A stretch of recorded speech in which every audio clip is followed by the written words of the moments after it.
What's up, guys? Welcome once again to the Save Continue Newscast. My name is Ryan Robinson. That's Tom Shelby. Good morning. Shanae Howard isn't here this week, but every week we do get together with news stories that we found from the previous week that we thought were interesting and wanted to share with you guys. This week we have stories from the week of September 17th through September 23rd, 2017. First up, Street Fighter V. Yeah, so Ship 2 has listed Street Fighter V Arcade Edition set to release January 16th of 2008. Okay. This is interesting for a couple of reasons. Okay. One, Capcom said with the release of Street Fighter V that this would be the only version of Street Fighter V you're going to see. We're not going to do, hyper fighting or super. This is supposed to be our platform, right? We don't know that that's not what it is, though. Sure. Right? Like, here's the only way I see this being a good thing is make this a definitive edition, right? Make this a game that just comes with all the content that you could already get. Right. But make it the same base game. Now, why is it called Arcade Edition is the other interesting thing. People famously know by now Street Fighter V did not have any sort of arcade mode, still does not have any sort of arcade mode. Yeah. So if this is that same game with all the characters and costumes and levels and a proper arcade mode, I'd say this is okay. Now, if this is something that goes in and changes balancing and adds things that are not in the original. See, that's what I'm version of thinking. Street Fighter V. With the arcade edition moniker, that's where my mind immediately went. Right. I'm thinking that this is going to just be a definitive edition with a proper arcade mode. So, and if that's the case, I'm happy about it. So but then also put that mode in for people who already own the game. Sure, or at least make it available to them without having to buy the whole game. Right. What's going on with PUBG and Fortnite, like I don't already know? Yeah, you already know. So for those that don't know this week, Fortnite came out of beta for their Battle Royale mode. Right. So this is now free to play for everybody. What's the company that makes PUBG? Bluehole. Bluehole. So Bluehole comes out with a release criticizing these actions, saying that they didn't give permission for the Fortnite team to use their name in marketing materials, which they do, and that it's a carbon copy, and that they are considering what to do as far as further actions go. Sure. So the gaming sites and YouTubers and all that really took this and ran with it. Kind of added a lot of hyperbole to it. Yeah, they really did. I really fucking hate clickbait, and we saw a lot of that this week with this story. Sure. People saying that they're threatening a lawsuit. Well, no, if you read the quote, they're not threatening a lawsuit. Yeah. Brandon Green later this week comes out and doesn't really clarify. He says his problem is not with them using gameplay aspects from PUBG, and how could it be, right? PUBG is iterative of so many other games that came before it. Sure. His problem is them using PUBG's name in different releases and statements about the game. Right. As far as what will actually come of it, I don't think that they have a leg to stand on for anything as far as legal proceedings are concerned. Sure. But and I think that where I think Epic was probably going with that is because of the fact that they're like, Bluehole licensed Unreal 4 to make their game, so I guess that makes it, we're okay. We can just put their name out there for marketing. Well, and that is an interesting thing, right? Every copy of PlayerUnknown's Battlegrounds that gets sold, Epic sees 5% of that. Sure. And that's a lot of money considering how many copies of that game have sold. Yeah. So, I don't know. It's a weird thing, but it's not this big deal that everyone's making it out to be. Yeah. Yeah. What's up with, hold on, Sixaxis NBA 2K. Sixaxis. Sixth. Yeah. Sixth. So they put up their review for NBA 2K18 along with everybody else. Wait, is it Sixaxis or Axis? Axis. Like PlayStation site. Like Sixaxis. Right. But it's sixth axis. Right, exactly. Okay. So they put up their review for NBA 2K18 along with the rest of the world. Yeah. This is interesting for a couple of reasons. One,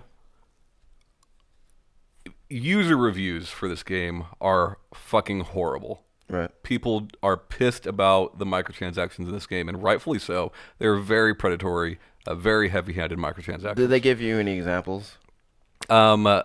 So like people were pissed about the Destiny 2 shaders, right? Sure. How they were like one-time use. Yeah. So you can pay for like one-time use haircuts in this game. What? Like shit like that. Also, like you can grind it out, right? But like you have to play like something crazy, like 300 or 400 full games to like reach a player's max potential, which is a lot of basketball games. Yeah. What's interesting is that most major sites, your IGNs, your GameSpots, things of that nature, are giving the game pretty high reviews, while still mentioning the microtransactions in the reviews. Sixaxis gave it a very poor review Because of that? because of the microtransactions. You know, it's interesting because I think that in this day and age, in 2017, microtransactions, DLC, early access, things of that nature, these are all things that we need to consider now. That just a few years ago, we really didn't have to consider that much as far as console and PC gaming goes. Sure. But now it's like games are constantly in a state of development. Right. So 2K reached out to them and said, hey, we've got other things for you to consider. We want you to change your review score. The review was pulled down, and this kind of added fuel to the fire of people talking about game reviews are being bought and things Right. of that nature. Yeah. You know. And like, how could you not get that perception? Right. Right. So they pull it down. They put it back up like a day or two later with the same score. Just some of the wording changed. So the original review talks about it being a protest score because of the microtransactions. That word specifically has been removed from the review. But they came out and said that 2K has not given them enough reason to actually change their score. Right. So the score of the game is remaining the same. I think this is just a bad job on the editor's part. Sure. You should have caught that phrasing beforehand. Yeah. And stick with your team. Stick with your guy, right? Your guy writes the review and gives good reasons for giving a game that score. Stick with it, even if it's going against what everybody else thinks. Yeah. I think if microtransactions can very easily make a game less enjoyable. Sure. And what's more important in a game score than how enjoyable it is? Yeah. Yeah. All right. So Mario 64. What's the dealio? Yeah. So last week we talked about K's Emmanuel's Mario 64 online mod that allowed Mario 64 Battle Royale. Right. No, that I think allowed like 20 people to play online together. Yeah. Something like that. 64 people. So since Patreon, he had put up a Patreon account, basically like a tip jar saying, "Hey, give me money for what I'm doing here because people really like this guy's mods." Yeah. Patreon has taken down his page.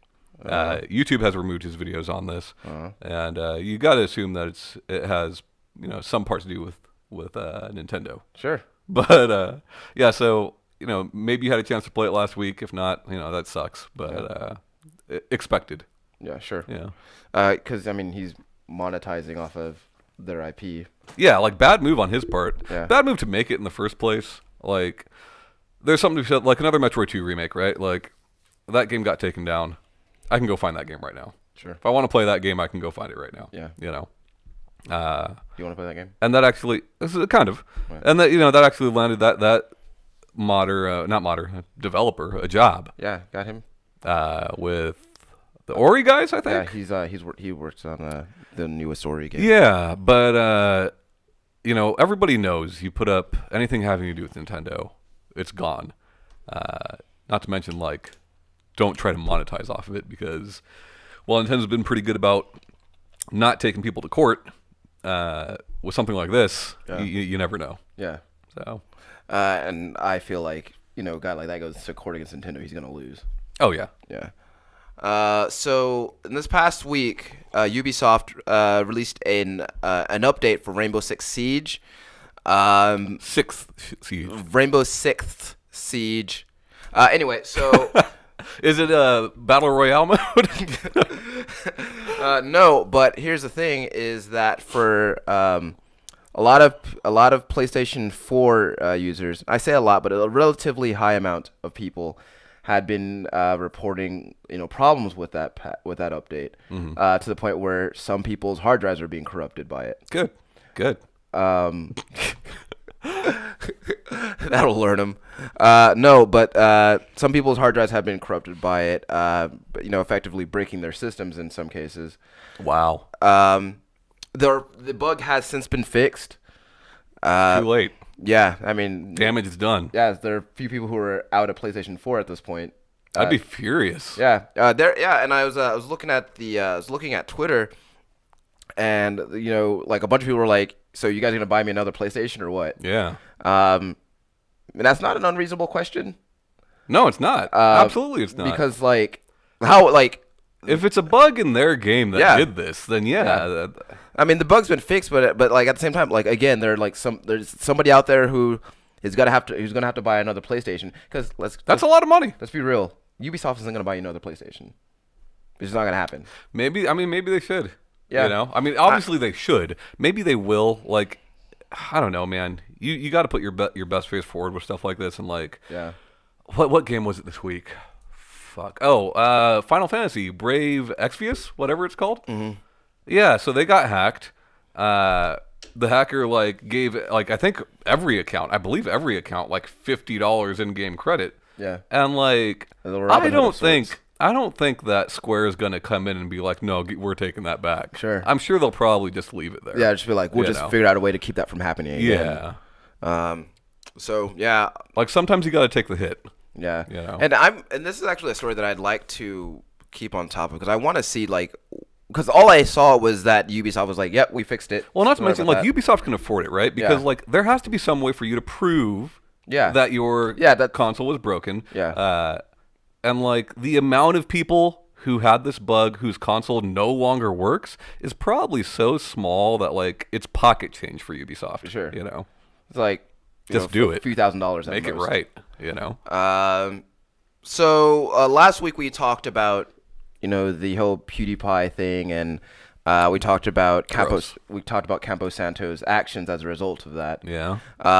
So for those of you who don't know, after Campo Santo issued the DMCA to have PewDiePie's videos with their game taken down, the game got review bombed on Steam. Right. And so Valve has, they've come out and said, they're going to look at addressing the issue of review bombing for any case. So wow, just now, huh? Yeah. So because this was the first time that happened, right? Yeah. And so they had mentioned some possible options that they could have pursued, right? So they included removing scores entirely, or for a period of time locking new reviews, kind of in the same way that you would lock a particular stock from being traded if there's a problem. Sure. Like on the stock market. What they said they were going to do is instead is bolster options to so that you could review data over the lifetime of a game. So to give buyers help them make more informed decisions. Already have that. Right. It's called recent and so overall. What I took from this is we aren't going to do anything. Yeah, I mean, obviously they're going to do something, otherwise they wouldn't have put out that statement. But it seems so minuscule because that system is something that's kind of already there. Yeah. And already does not work. Yeah.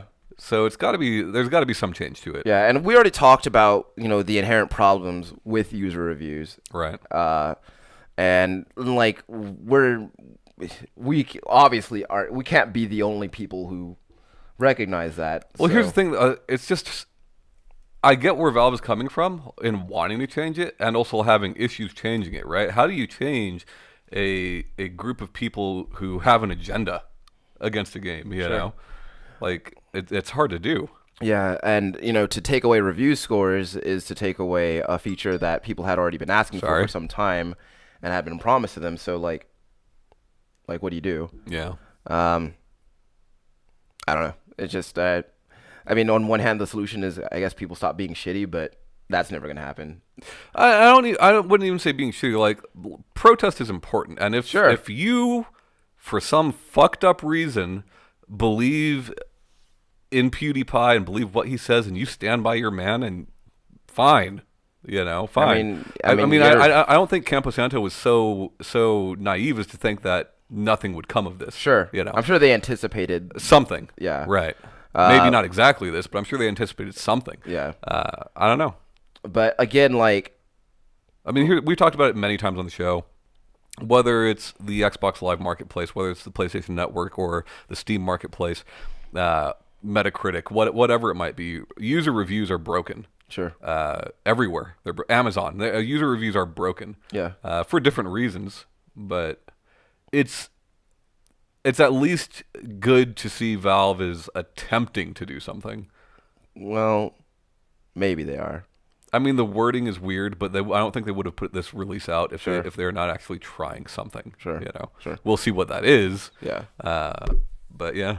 Anyway, that's the news for this week, guys. If you have any stories or anything that you want to pass along to us, you can email us at safecontinuepodcast@gmail.com or drop us a line on our Facebook at Safe Continue Podcast. My name is Ryan Robinson. That's Tom Shelby. Goodbye. See you next week.